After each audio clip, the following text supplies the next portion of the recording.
বিগত আমলে আপনি কোনো জুলুম অবিচারের শিকার হয়েছেন কিনা এই বিষয়ে আপনার অভিজ্ঞতা জানতে চাই। দেখুন, অভিজ্ঞতা আমাদের সবারই কম বেশি তিক্ত অভিজ্ঞতা আছে। একটা সমাজ যখন করাপ্টেড হয়ে যায় তখন সমাজের কেউই ভালো থাকে না। এই নারায়ণগঞ্জের এসপির অফিসে আমাকে নিয়ে এমন অকথ্য ভাষায় গালিগালাজ করা হয়েছে, বেশি দিন আগের কথা।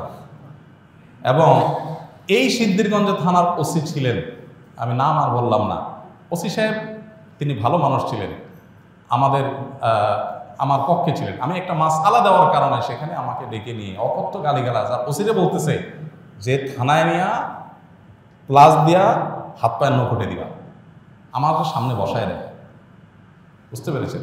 খুব গর্ব করে তিনি অমুক ছাত্র রাজনীতি করতেন, গর্ব করে বলতেছেন আমি ছাত্রলীগের রাজনীতি করতাম। এই নারায়ণগঞ্জের এসপি, এই বর্তমান এসপির কথা বলছি না, এর আগে যিনি ছিলেন। তো এটা আমাকে বসায় নিয়ে থ্রেট দেওয়া, মাসআলা, আমি ওনাকে বললাম আমার মাসআলা বলার ক্ষেত্রে কথা বলার অধিকার থাকবে আলেমদের। আপনি পুলিশ হিসেবে আপনি তো বলতে পারেন না মাসআলা আমি কোনটা বলবো কোনটা বলবো না, কোনটা সঠিক কোনটা বেঠিক, এটা তো আপনার বলার বিষয় না, তো আলেমরা বলতে পারে। উনি খেপে গেলেন এবং সবার সামনে যাচ্ছে তা আচরণ করলেন।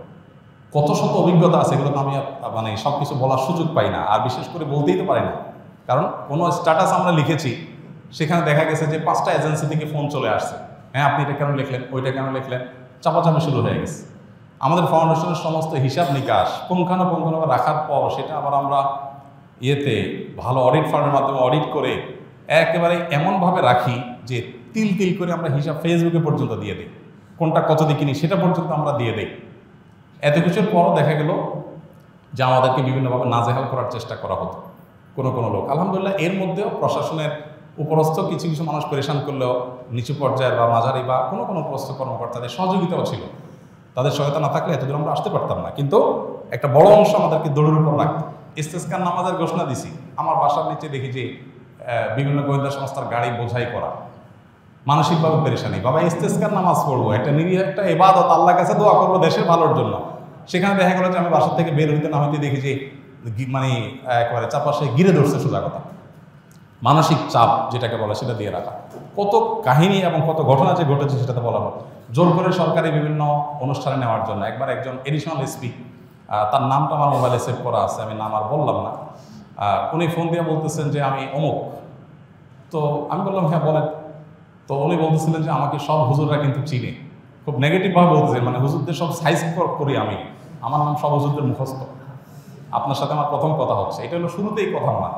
এরপর কী হয়েছে বলেছে একটা অনুষ্ঠানে যাইতে হবে আপনাকে, সেখানে অমুক অমুক থাকবে, রাষ্ট্রের সবচেয়ে বড় বড় পর্যায়ের লোক তারা থাকবেন, আপনাকে যেতে হবে। কী হয়েছে সেখানে আপনাকে একটা বক্তব্য দিতে হবে। তো আমি বুঝছি যে আমাকে একটা প্ল্যান ওয়াইজ আমাকে দিয়ে একটা জিনিস করানো হবে। আমি বিভিন্নভাবে অপারগতা প্রকাশ করলাম, বলে যে রাষ্ট্রের প্রয়োজন আপনি অস্বীকার করতেছেন। হ্যাঁ অবশ্যই আমার রাইট আছে, রাষ্ট্র চাইলে আমার সেখানে বাধ্য করতে পারে না, আমি সাধারণ নাগরিক। যাই হোক, পরে শেষ পর্যন্ত আমার সেখানে যাওয়া লাগে না আলহামদুলিল্লাহ। এরকম পরিস্থিতি হয়েছে। সর্বশেষ এই যে আমাদের আসিফ মাহতাব গ্রেপ্তার হলো, তার নিয়ে পোস্ট দিলাম, আমাকে আমার এক ভাই সোর্স তিনি বললেন যে ভাই আপনি বাসায় থাকেন না। তো রাতে, এই কয়দিনের আগের কথা, রাতে যে আরেক বাসায় যায় শুইতাম, এই কয়দিন আগের কথা, আগের বাসায় গিয়ে পালায় থাকতাম। একদিন আসরের পরে বাসার সামনে মোটরসাইকেলে 2টা লোক আসছে। আমার বাসা এমন এক জায়গায় আশেপাশে কোনো মানুষজন নাই, এখানে কেউ রিক্সাও চলে না, কোনো সাধারণ গাড়ি দিয়ে নিজস্ব গাড়ি ছাড়া যাওয়ার সুযোগ নেই। এরকম একটা জায়গায় থাকি আমি, সব মরুভূমি, আশেপাশে ঘাস, মানুষজন নেই।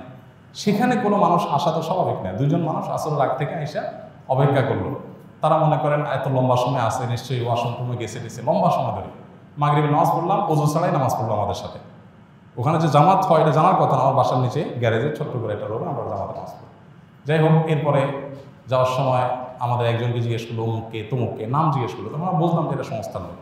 তো এইভাবে দৌড়ের উপরে এদেশের সবাই কম বেশি ছিল, নানাভাবে ছিল। আমার নামে ফাইল তৈরি করা হয়েছে, এমন ফাইল হয়েছে যে আমাদেরকে অনেকে বলতো যে আপনার ফাইল এমন মোটা হয়েছে যে কোনো মুহূর্তে আপনাকে ধরবে। এই মানে আন্দোলন যদি না হইতো আর সফল যদি না হইতো, তো হয়তো এরপরে আমাদেরকে আয়নাঘরে যাওয়া লাগতো। বুঝে আসছে কথা?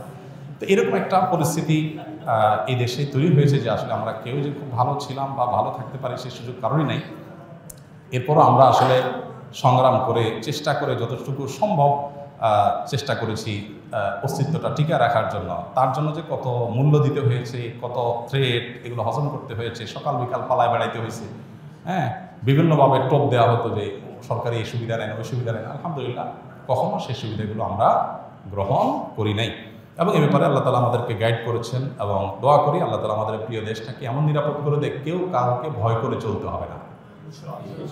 আল্লাহ যেন সেরকম নিরাপদ করে দেন, এবং আমরা সবসময় আল্লাহর কাছে দোয়া করি আল্লাহ তালা যেন এরকম। আমি এর পাশাপাশি প্রশাসনের ভাইদের, কিছু ভাইদের কথা বলবো যে আলহামদুলিল্লাহ খারাপের মধ্যেও কিছু ভালো মানুষ বিভিন্ন পর্যায়ে আছেন যারা টুকটাক সহযোগিতা করেছেন, তবে বেশিরভাগ ক্ষেত্রেই আমরা এ ধরনের নাজেহালের শিকার হয়েছি। আল্লাহ আমাদেরকে নিরাপদ একটি দেশ, নিরাপদ একটা ভূমি পাওয়ার তৌফিক দান করুন।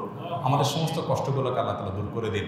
সকল মাজলুমের জুলুমের অবসান হয়ে যাক, সকল বৈষম্য দূর হয়ে যাক। মানুষ পেটে ভাতে যাই খায় থাকে অন্তত নিরাপদে যেন থাকতে পারে, কোনো থ্রেট, কোনো হুমকির মধ্যে যেন থাকতে না হয়।